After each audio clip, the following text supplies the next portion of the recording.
Halo teman-teman semua, bertemu lagi di modul 1.4 budaya positif. Nah, kali ini kita akan mempraktekkan segitiga restitusi.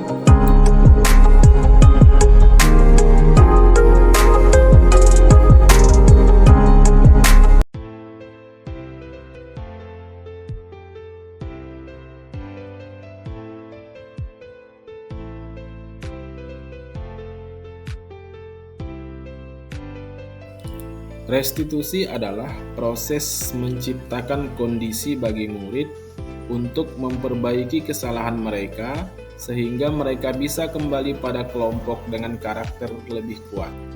Segitiga restitusi merupakan tahapan tindakan yang dilakukan guru untuk membawa siswa menaati kesepakatan kelas yang telah ditetapkan dan mengakui secara sadar dan terbuka ketika melakukan kesalahan, serta merasakan kenyamanan ketika sudah berperilaku jujur. Nah, tahapan segitiga restitusi ada 3. Yang pertama, menstabilkan identitas. Yang kedua, memvalidasi tindakan yang salah. Dan yang ketiga, menanyakan keyakinan.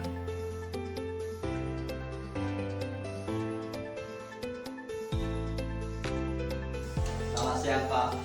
Ya, selamat siang. Dari mana tadi? Dari kelas, Pak. Oh, dari kelas ya. Apa kabar Zikri? Kabar baik, Pak. Sama itu. Udah. Apa napa tadi? Nasi dengan telur goreng, Pak. Iya kak, nasi dan telur goreng. Ya. Zikri tahu nggak kenapa Zikri bapak panggil ke sini? Nggak tahu, Pak. Nggak tahu. Jadi tadi saat ulangan bapak dan Zikri melihat jawaban teman di sebelahnya. Itu enggak? Coba. Nah, jadi kan sebelah Zikri kan Agus tuh. Iya, Pak. Bapak lihat Zikri ngelirik jawaban di teman sebelahnya. Betul ya? Betul, Pak. Jadi Zikri tahu nggak bahwa apa namanya mencemooh itu sifat yang gimana? Buatan yang baik atau enggak? Enggak, Pak. Enggak baik. Enggak kan? Jadi jangan lakukan itu lagi. Nah, Bapak memahami bahwa setiap manusia pasti pernah melakukan kesalahan. Tapi di sini Bapak tuh bukan bermaksud untuk menyalahkan Zikri, jadi Bapak ini pengen membantu Zikri mencari solusi supaya nantinya nggak terulang lagi. Nah, supaya Zikri ini nggak nyontek lagi. Nah, jadi Bapak ini pengennya mencari solusi seperti apa. Nah, Bapak ingin mendengar sendiri dari Zikri. Ngapa Zikri itu tadi melihat jawaban kawannya? Apa ada alasannya enggak? Ada, Pak. Pak, Yang semalam tuh nggak belajar, Pak. enggak belajar. Jadi kemana aja semalam tuh? Main HP, Pak. Main HP, pasti main TikTok tuh. Iya, Pak. Nah, jadi kuani yang banyak-banyak belajar tuh. Nah, kalau bisa malam-malam tuh membaca. Jadi nggak usah main game atau nonton segala TikTok. Buka lama dari pembelajaran kan ada apa namanya pembelajaran yang itu boleh ditonton. Oh. Nah, Zikri masih ingat enggak keyakinan kelas yang sudah kita buat di awal-awal semester kemarin? Masih, Pak. Nah, jadi kira-kira keyakinan kelas apa yang Zikri langgar di sini? Jujur dalam bertindak, Pak. Ternyata Zikri telah melanggar keyakinan kelas yang kedua, yaitu jujur Dalam bertindak. Ternyata Zikri yakin enggak sikap jujur itu perlu dalam diri kita? Yakin, Pak. Nah, sikap jujur itu perlu kita tanamkan dalam diri kita. Bukan sekedar dalam soal saja, tapi dalam keseharian juga mesti jujur. Nah, kemudian apa namanya, Bapak kepingin apa yang harus dilakukan lagi supaya ini tidak mencontek lagi. Ya, apa? Kira-kira belajar, Pak. Nah, belajar. Belajar. Kapan belajarnya tuh? Pas di rumah Pak. Oh, malam ya. Malam. Misalnya besok kan kita ulangannya Iya ya. Pak. Malamnya belajar dulu, persiapan matang. Supaya besok tidak nyontek ke teman lagi kan. Nah, itu belajar. Jadi kapan Zikri akan mulai berubah nih? Hari ini Pak. Hari ini ya. Hari ini. Tapi bukan hari ini aja, sampai seterusnya. Iya Pak. Nah, yakin. Yakin. Jadi Bapak berharap Zikri ke depan tidak mengulangi lagi. Karena Zikri kan sudah tahu mana yang baik, mana yang tidak baik nih. Mana keyakinan kelas kita yang telah kita sepakati. Nah, tidak boleh mencontek itu melanggar keyakinan kelas yaitu pendidikan. Berharap semoga Zikri ke depan bisa lebih baik lagi.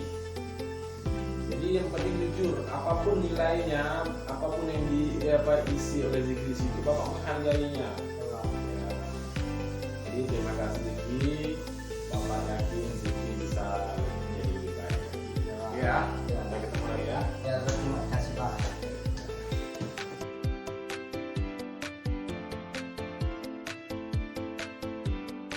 Nah, selamat siang Zikri. Nah, gimana kabarnya Zikri? Baik Pak. Udah sarapan belum? Sudah. Udah. Sarapan apa tadi? Indomie kan? Pokoknya ya. Diki udah sarapan ya. Jadi Diki tahu nggak nama Bapak Pandu? Nggak tahu. Nggak tahu. Kalau dia mau tahu Diki tadi nyampe sekolah jam berapa? 7:15. Jam 15. Iya Pak. Diki tahu nggak sekolah kita tuh masuknya jam berapa? Jam 7. 7. Berarti Diki terlambat dong. Saya terlambat Pak. Jadi terlambat itu perbuatan yang baik itu tidak. Jadi ngapa pula kalau ini terlambat? Ya Bapak memahami ya, keterlambatan itu hal yang lumrah. Jadi Bapak juga dulu pernah terlambat, misalnya menghadiri kegiatan acara apa gitu. Bapak pun pernah terlambat. Jadi Bapak memahami pasti ada penyebabnya di kita terlambat. Bisa nggak dijelaskan kenapa di kita terlambat? Kesiangan. Nah, ya. Jadi Diki emangnya semalam tidur jam berapa? Jam 11. Ngapain tidur jam segitu? Oh, main game. Ada lagi selain main game? Nonton TV. Nah, jadi sekarang Bapak ingin mencari solusi. Bapak di sini bukan berarti mau menyalahkan Diki, tapi Bapak ingin membantu Diki mencari solusi supaya hal ini tidak terulang kembali. Jadi Diki masih ingat tidak dengan keyakinan kelas yang sudah kita buat? Nah, jadi Diki ini menurut Diki melanggar atau tidak? Nah, melanggar apa? Disiplin dan tepat waktu.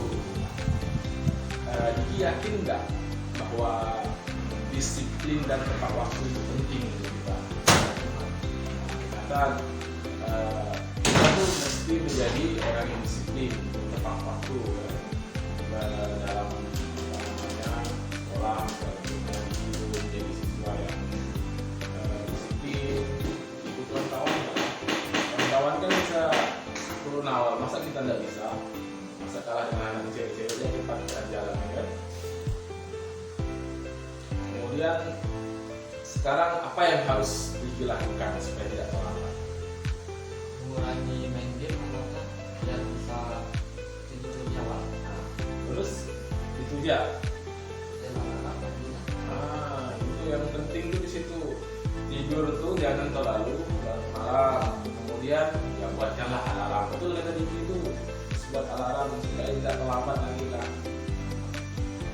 Sekarang kapan Diki mau memulainya?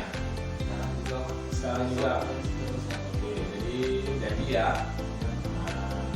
Bapak berharap hal seperti ini tidak terulang kembali, dan Bapak berharap bahwa Diki